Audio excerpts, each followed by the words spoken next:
औज़बिल्लाहिमिनश्शैतानिर्रजीम बिस्मिल्लाहिर्रहमानिर्रहीम। सफ़ियान जेट टीवी टू सफ़ियान मेहरबान। उम्मीद करने हमारे यूट्यूब ने भरा ठीक ठाक और सोता खैर खरीत ना दसो जेड़े मुल्क तक स्पैशल यूके जेड़े भरा तक तुसें शुक्रिया अदा करना जिस कि तुसां पिछले ध्याड़े पिछले ब्लाग साढ़े तक जिसने जैसा तुसें कि जनाब यूनियन कौंसल कनेल यूनियन कौंसल फैजपुर शरीफ ने मीटिंग दसी है और माशाअल्लाह कामयाब मीटिंग हुई है जिसने एक दिन का एक जान बनी गई है। यूनियन कौंसल कनेल और यूनियन कौंसल ढांगरी बहादुर ने मुस्तकिल लोगों फैसला किया कि असां जेड़े साढ़े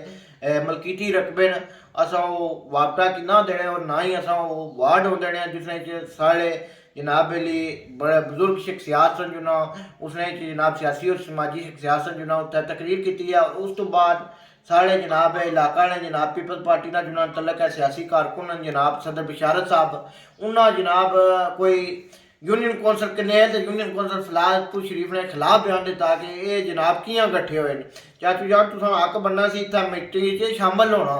और तुसा हक बनना सी कि यूनियन कौंसल कनेल और यूनियन कौंसल ढांगरी बहादुर ने बांह बनना जिसा भाई वकार बनते हैं वकार यूनस बनते हैं। हालांकि वो कौंसलर सन पीपल्स पार्टी ने उन्होंने आख्या मैं अवाम नाल खड़ा यूनियन कौंसल कनेल यूनियन कौंसल ढांगरी बहादुर नाल खड़ा क्योंकि ढांगरी बहादुर ने अवाम ही वोट दे मुख्तसर किया है उन्हें जनाब साड़ा साथ दिता तुसा भी हक बनना सी ना कि तुसा कनेली ने लोगों ने और ढांगरी बहादुर ने लोगों के खिलाफ बयान दिया अज तो पहला बयान माड़े ही है माड़े खाले रिकॉर्ड होना अज क्या पता कितने लोग तुम्हारे खिलाफ बयान दे सन। मैं दिली इज्जत भी करना तुसा नहीं क्योंकि तुम साढ़े चाचू हो जनाब। तो उस तो बाद रहेगी गल कि सदर बिशारत साहब और तक करो इस 5 साले च आए जनाब पीपल्स पार्टी च और इसकी आने वाले भी जनाब असाने लोग जनाब असाने बंदे मुड़े उस तो बाद ये तक्की सकते हो तुम पहले इन्होंने कि पार्टी ना सियासी ना की सी नून लीग की सन तो हूँ अज ये जनाब साढ़े खिलाफ बयान देने कि ढांगरी बहादुर ने लोगों और कनेली ने लोगों गलत किया है और ये अज तक पहले साढ़े जोड़े MLA चौधरी कासम मजीद साहब उन्होंने खिलाफ बयान देने सन और साढ़े जोड़े वज़ीर आज़म सन चौधरी अब्दुल मजीद साहब अज भी अस उन्होंने दिली इज्जत करने उन्होंने खिलाफ भी ये बयान देने सन तो अज जनाब उन्होंने नाल खड़े तो उत्थे उन्होंने नाल खड़े फिर भी उन्होंने हक बयान दे रहे तो इसलिए सदर बिशारत साहब ने मेरा आई है मैसेज है कि कनेली नहीं तो ढांगरी बहादुर नहीं अवाम एक है और अस कनेली और ढांगरी बहादुर नहीं अवाम नाल है जितना अवाम है उत्थे अस खड़े हैं जनाब। तो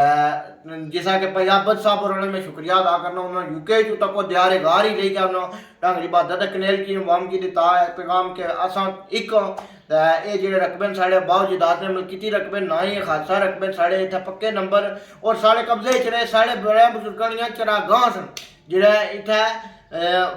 जेह्ड़े माल मवेशी सन चरने सन जिसा कि तुसें चजबस्तान ही बया कि जिसलै माल मवेशी नहीं रहना न्यू टाउन बनी गया सी अस लोगों इत्थे गुजारा नामुमकिन है तो बड़ा मेहरबानी खुदा रा अस ढांगरी बहादुर और कनेल लोग मुतालबा करने कि साढ़े जेह्ड़े असें कूके मलकीयत दिते जान। बहुत शुक्रिया।